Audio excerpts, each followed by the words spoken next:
হিন্দুদের বিরুদ্ধে, ইসকনের বিরুদ্ধে, অন্য কিছু নয়। যদি তারা মুসলমানদের সাথে দাঙ্গা হাঙ্গা করতে চায়, এদেশে যেমন সিলেটের শাহজালাল রাহিমাহুল্লাহ গৌর গোবিন্দের বিরুদ্ধে দাঁড়িয়েছিল, আমরা মুসলমানরা এইভাবে দাঁড়িয়ে যাবো। জোরে বলেন কথা ঠিক কিনা?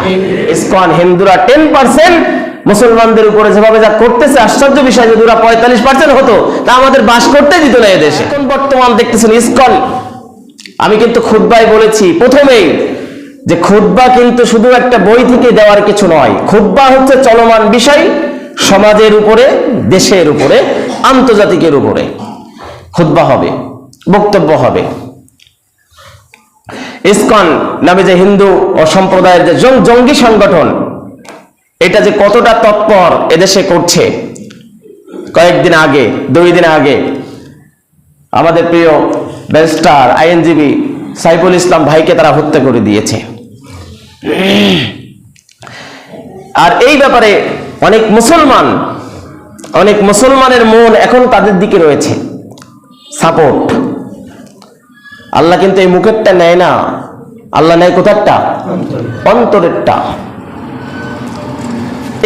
এটা অপরিষ্কার হলে পরিষ্কার করা যায়, ভিতরের এটা অপরিষ্কার হলে সাবান দিয়ে পরিষ্কার করা যায় না।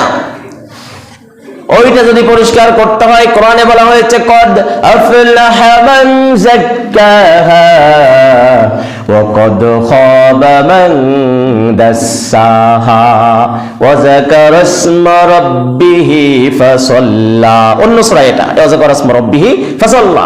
আল্লাহ বলছেন আল্লাহর নাম জপে, আল্লাহর পথে এসে সহি নিয়ত করে, শুদ্ধ তওবা করে যারা তাদের হৃদয়কে পবিত্র করতে পারে, কেবলমাত্র তারাই সফল কাম হয়। বলুন আল্লাহু আকবার।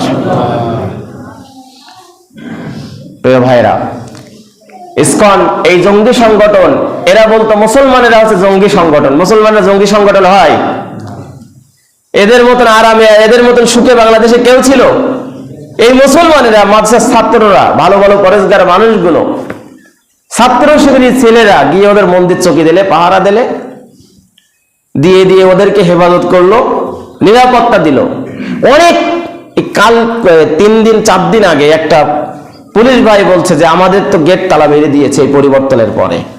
আমরা 250 পুলিশ সদস্য সবাই ওই থানার ভিতরে, এই জামাত ইসলামের কিছু লোকজন এসে ওই তালা খুলে দিয়ে তারপরে তাই আমাদেরকে, তাও এটা হচ্ছে কয়দিন পরে, 2 দিন পরে, খাবারের ব্যবস্থা করে আস্তে আস্তে। আর এই হুজুররা, এই আলেমরা, এই মুসলমানেরা জঙ্গি হয়? এইভাবে করে তারা মুসলমানদেরকে দোষারোপ করেছে। প্রকৃত জঙ্গি তো এরাই।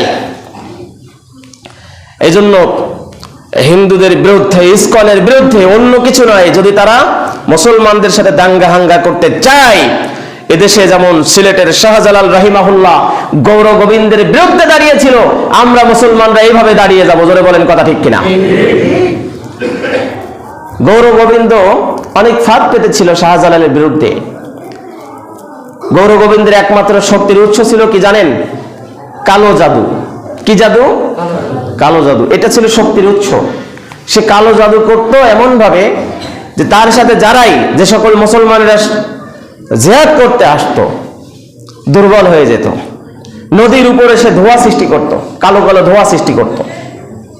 এরকম ভাবে সবাই ব্যর্থ হয়ে ব্রহ্ম নদী, সিলেটের যে ব্রহ্ম নদী, গৌর গোবিন্দ যেখানে ছিল ওর পাশ দিয়ে সবাই ব্যর্থ হয়ে একে ব্যর্থ হয়ে যখন চলে যাচ্ছে, তখন সিলেটের শাহজালাল রাহিমাহুল্লাহর কানে এই খবরটা গেল। তিনি তার 209 জন সৈন্য সামগ্রী নিয়ে তিনি এখানে এসেছিলেন, সোনারগাঁয়ে অবস্থান করেছিলেন। এবং গৌর গোবিন্দ যখন এটা শুনতে পারলো, সে সমস্ত নৌকাগুলো, স্টিমারগুলো, ট্রলারগুলো সব স্টপ করে দিল। এমনকি বলল যে ওগুলো পানির নিচে ডুবাইয়ে দাও, যেন কোনো অবস্থায় তারা পার হতে। গৌর গোবিন্দ ব্ল্যাক ম্যাজিক, কালো জাদু করা শুরু করেছে, পানির উপরে কালো জাদু ঘটতেছে। আল্লাহর ওলি শাহজালাল রাহিমাহুল্লাহ তিনি বিসমিল্লাহ বলে হাত দিয়ে ইশারা করেছেন, সমস্ত জাদু মুহূর্তের ভিতরে শেষ। কালো জাদু, ব্ল্যাক ম্যাজিক বিশ্বাস করেন তো? বিশ্বাস করেন না? কালো জাদু, ব্ল্যাক ম্যাজিক নাই, কুফরি নাই, রাসূলুল্লাহকে করা হয়েছিল কালো জাদু। তো বিশ্বাস করেন না? এটা সূরা ফালাক, সূরা নাস নাই? আছে। সূরা ফালাক সূরা নাসের প্রেক্ষাপট যদি পড়েন, এর ব্যাখ্যাটা যদি পড়েন পেয়ে যাবেন এখানে, এটা এখানে বলা হয়েছে। প্রিয় ভাইরা, এরপরে ওই শাহজালাল রাহিমাহুল্লাহ জায়নামাজ পাতলেন, ওখানে বসে গেলেন, পানির উপর দিয়ে অটোমেটিক জায়নামাজ তাকে পার করে দিচ্ছে। বলুন আল্লাহু আকবার। গৌর গোবিন্দ তার শেষ যে শক্তি নিক্ষেপ করেছিল, কালো জাদু ফিট করে একটা বিশাল তীর নিক্ষেপ করেছিল, মুসলমানেরা দেখছে যে ওই একটা তীর অগণিত তীর হয়ে গেছে। এরপরে শাহজালাল রাহিমাহুল্লাহ তিনি চিন্তা করলেন, এমন একজন আমার মাঝে এমন একজন লোকের দরকার যে লোকটার পরেশগারিতা অনেক বেশি। তিনি তখন একজনকে বললেন যে দীর্ঘদিন যাবৎ ফজরের নামাজ কাজা হয়নি, কার? একজন দাঁড়িয়ে যাও। একজন দাঁড়িয়ে বললেন যে আমি ফজরের নামাজ কাজা করিনি। সে তখন বলল, তুমি বিসমিল্লাহ বলে আকাশে এই তীরটা ছোঁড়ো। আকাশে ছোঁয়ার সাথে সাথে গৌর গোবিন্দর সমস্ত কালো জাদু মুহূর্তের ভিতরে ওই তীরে খেয়ে ফেললো। বলুন আল্লাহু আকবার। এটা কি বিশ্বাস হয় না? মুসা আলাইহিস সালামের এক সাপে কি করলো? সব সাপ শেষ করে দিল। গৌর গোবিন্দ সর্বশেষে পালিয়ে গেল, শাহজালালের বিজয় হয়ে গেল। ইসকন হিন্দুরা 10% মুসলমানদের উপরে যেভাবে যা করতেছে, আশ্চর্য বিষয় যদি ওরা 45% হতো তা আমাদের বাস করতে দিত না এদেশে। ওরা যে নিরীহের মতো থাকে, ওদের অন্তরের ভিতরে জ্বলে যায় সব সময়।